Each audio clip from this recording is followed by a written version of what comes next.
KSAT12, the news at noon starts right now. And we start with some late breaking news this noon. The search for a murder suspect in Corpus Christi, leading officers all the way here to Atascosa County. That chase coming to a deadly end. Officials telling us that there was a shootout between a suspect and 3 officers. It ended with that suspect dying. Our Camelia Juarez is live at the scene and has details. That's right. It's a very active scene. Take a look behind me. You can see that they're still investigating. And like you said, the suspect in this case was shot. Atascosa Sheriff David Soward says the suspect was shot once. 2 deputies and a district attorney investigator shot at him, and they were not injured. Take a look at the aftermath of this shootout. Sheriff Soward says the suspect was a murder suspect in Corpus Christi. Atascosa District Attorney investigators saw the suspect coming up northbound Interstate 37 and tried to pull him over. Officials say the suspect refused to stop, so he sped off at 85 miles per hour. Authorities believe he began shooting a rifle outside of his Ford pickup truck while cars were passing by. No one was hurt. The chase ended when DPS laid out spikes that would deflate the suspect's truck, or struck tires. Once the truck stopped, the suspect put on a protective vest and began firing his rifle at deputies. Deputies returned fire when the suspect was ultimately shot and killed. We know the suspect was wanted for a murder in Corpus Christi, and police were working on an arrest warrant. Now, we're still waiting to learn the name of that suspect. Right now, we know that the Texas Rangers are leading this investigation, and if you're in the area, you may want to avoid Interstate 37 because there is obviously this investigation going on. Reporting live in Atascosa, Camelia Juarez, KSAT 12 News. Thank you so much, Camelia. We have an update as well this noon on a violent run-in on Wednesday that ended with San Antonio police shooting and killing a man and an officer getting hurt. Police now confirming that the officer accidentally shot himself. San Antonio police identifying him as Detective John Helly, a 10-year veteran of the force. Today, SAPD also identified the suspect shot and killed by police, 21-year-old Victor Andres Fernandez. Chief William McManus says on Wednesday, officers tracked a stolen car near Southwest Loop 410 and Highway 151. He says when they tried to stop it, things took a violent turn. Now, while police say that Helly shot himself, they have not said if Fernandez ever opened fire on police officers. Police say the injured officer continues to recover in the hospital. And right this minute, a jury deliberating the punishment phase of Sasha Scar. She was convicted of murder yesterday. She was found guilty in the shooting death of San Antonio rapper Martel DeRuin in 2021 at his apartment complex near La Cantera. She was not arrested, though, until 2 weeks after he was found dead. Scar declined a plea deal for a 20-year sentence last week. She now faces the possibility of life in prison. We're following the latest courtroom, and we'll bring you an update when we have it. You can also follow our live stream on KSAT.com, KSAT Plus, and on our KSAT YouTube channel. Traffic alert this noon right now. I-35 shut down in both directions in San Marcos as well. So we have a stoppage on I-37 and one on I-35. But the one in San Marcos is because of a car crash. Yeah, we're working to learn more about so far. What we do know is the area has been shut down, and it's been shut down for hours. And this is a look at TxDOT's map. And you can see the backup there on I-35 at Wonder World Drive. Police say the crash was first reported around 7 o'clock this morning. It happened around exit 205, traffic being diverted to the access road. So if you can, you need to avoid that area. Taking a look outside with live cam. Not a cloud in the sky, but it's the weekend almost. It's the weekend, and a 3-day weekend for a lot of folks. Yeah, it looks very similar to what we saw this time yesterday with just plenty of sunshine out there.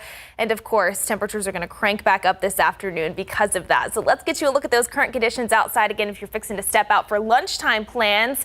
Kicking off this Labor Day weekend, right now, most of us already in the 90s. Bernie, though, checking in the upper 80s this noon.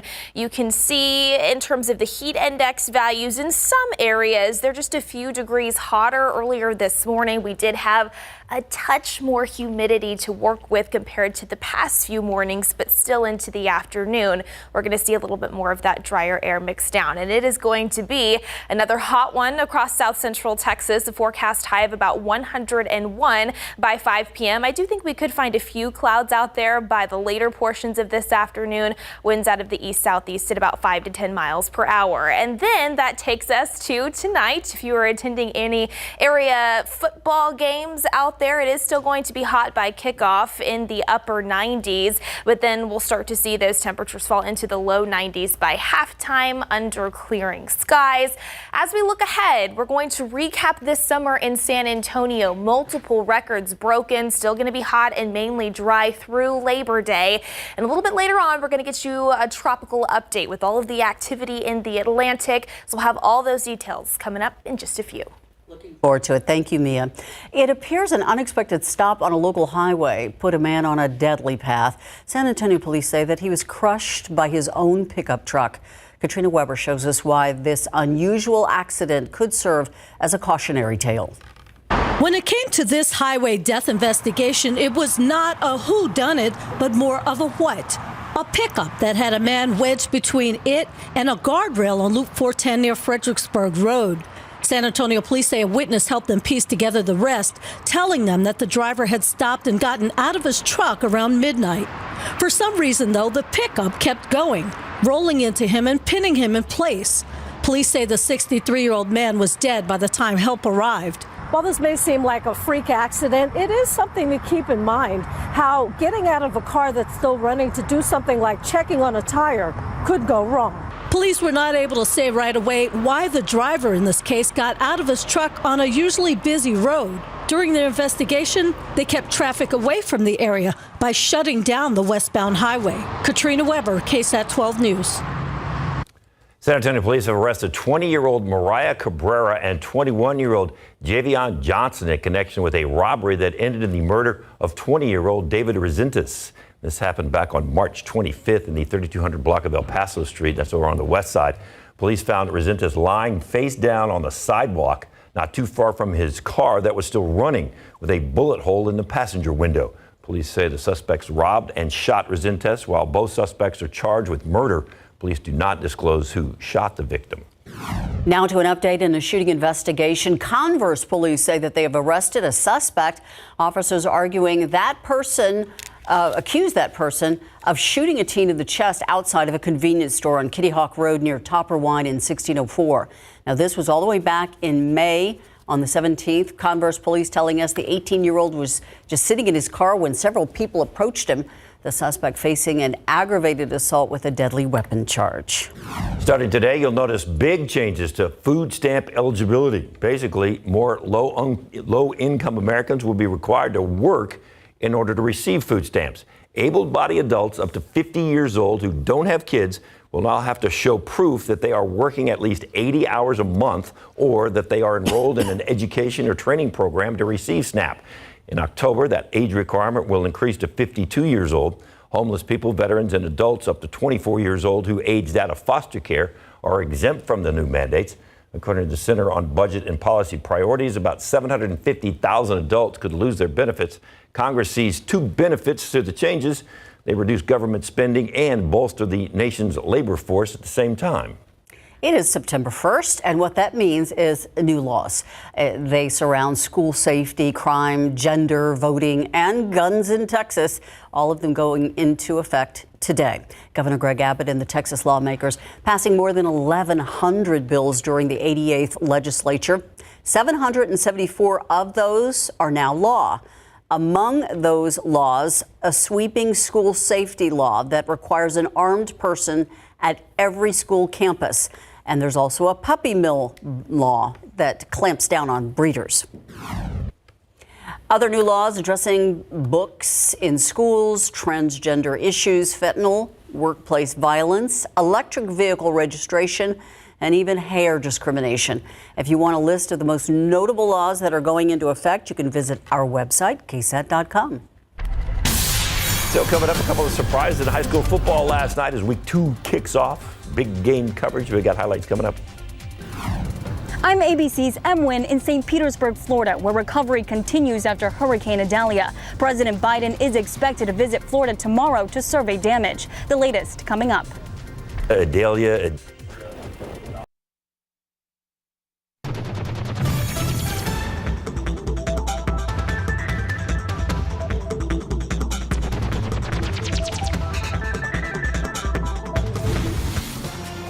Now to the aftermath of Idalia. The storm brought damaging tornadoes, severe flooding, powerful winds to several states. ABC's M. Wynn with how communities are trying to salvage what they can. Meantime, President Biden is vowing federal resources to areas hardest hit and plans to survey the damage tomorrow. Idalia from Florida to the Carolinas, leaving behind a trail of devastation. In the Big Bend of the Sunshine State, where Idalia made landfall as a Category 3 hurricane, buildings and businesses destroyed. It was heartbreaking. Shed many tears. And just thank God nobody died. Houses ripped from their foundations, cars and debris littered the landscape. Here in St. Petersburg, Florida, more than 24 hours after Idalia had passed, most of the waters have receded, except some neighborhoods are still flooded, like this one, up to 10 inches. This mother of 5 returned from evacuation to find her home inundated with up to 2 feet of water. Outside, this pile of their belongings, all of it destroyed. You just brought it all out here? Yeah, we have a dump truck, or the city said they were gonna come pick everything up, so we're just trying to get it all out. Wow. Get the house dried out. It sucks to lose everything. Everything, including her home itself. Where are you gonna go after this? Well, we still kind of have to figure that out, but we're safe and healthy, and everything's replaceable. President Biden signing a major disaster declaration for Florida with plans to survey the damage on Saturday. Our immediate priority is working with state and local officials to really understand what their needs are. President Biden is asking Congress for billions of dollars in extra disaster relief funding in the wake of Idalia and the wildfire disaster in Maui. M. Wynn, ABC News, St. Petersburg. Taking a look outside with live cam, we are watching the temperature inch ever so slightly up. Everybody, though, making plans, no doubt, to find someplace cool to spend Labor Day weekend. Yep, exactly. Some body of water definitely helpful this weekend because those toasty temperatures are just going to continue all the way into next week. In fact, the month of September starting off a lot like how August ended. All right, a quick check at the aquifer level this Friday, down 0.3 of a foot, 628.5. Molds are down, which is good. Yesterday they were in the high category. Today they are moderate at about 500. So yeah, still expecting afternoon highs near the century mark into the Labor Day weekend. We'll get you all those details after the break.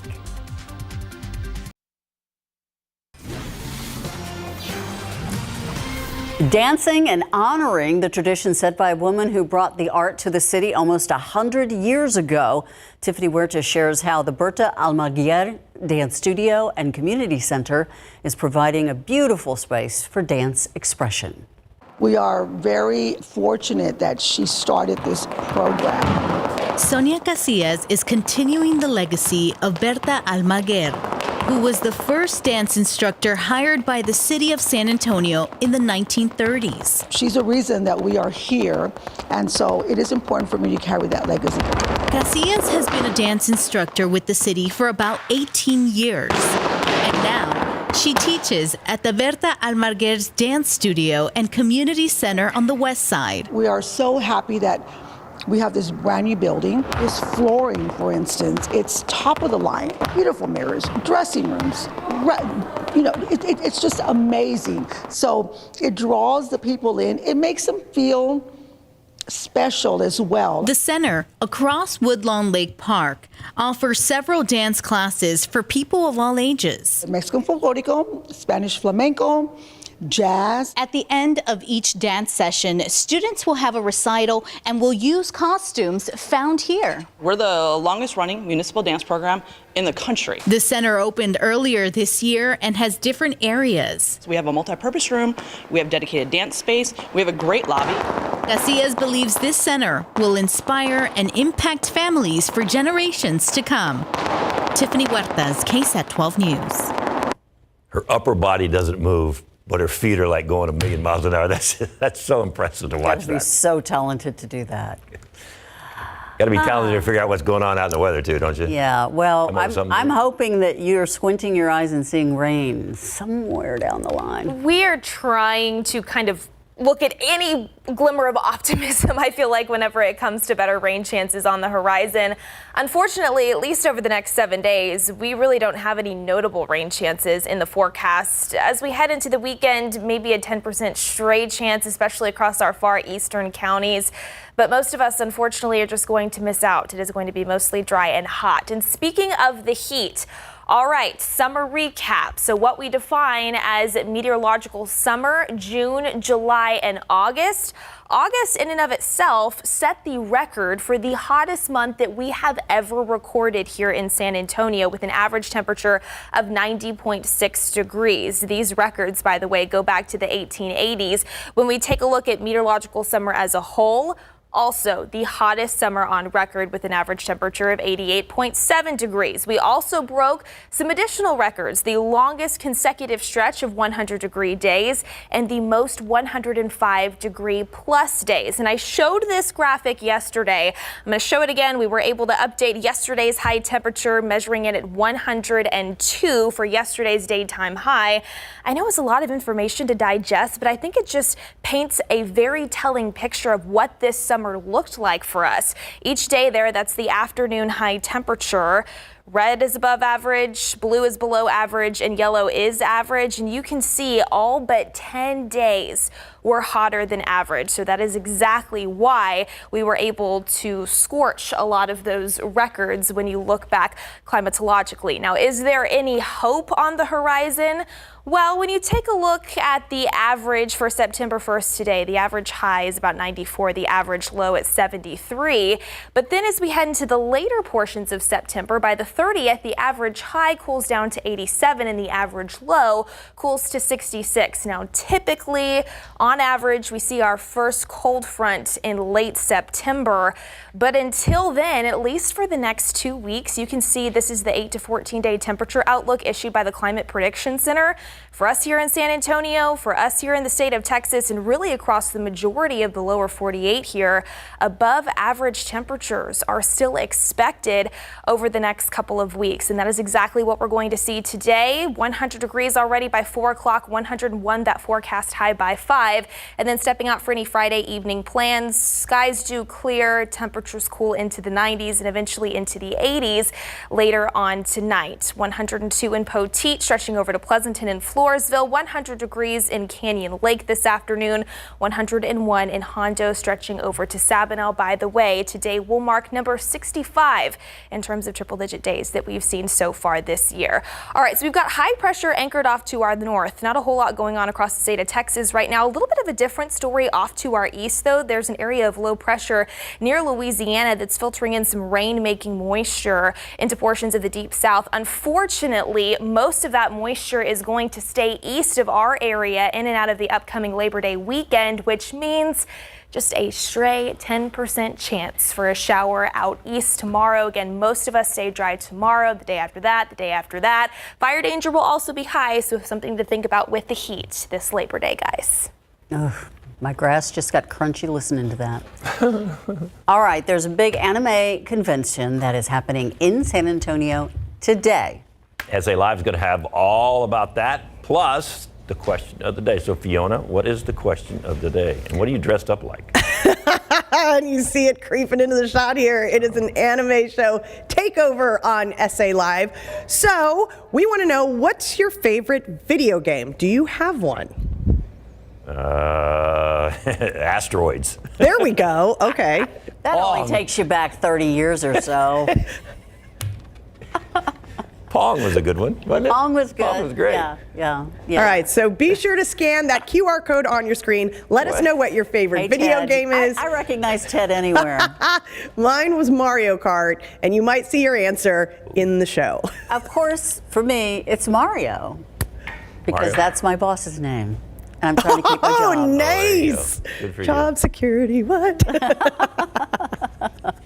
Thanks, guys. Thank you. Hey, coming up, we got a young team last night. School's not very old. team and not all that established, but they played pretty well. Looked like a bunch of veterans. And a name change for a former UTSA star.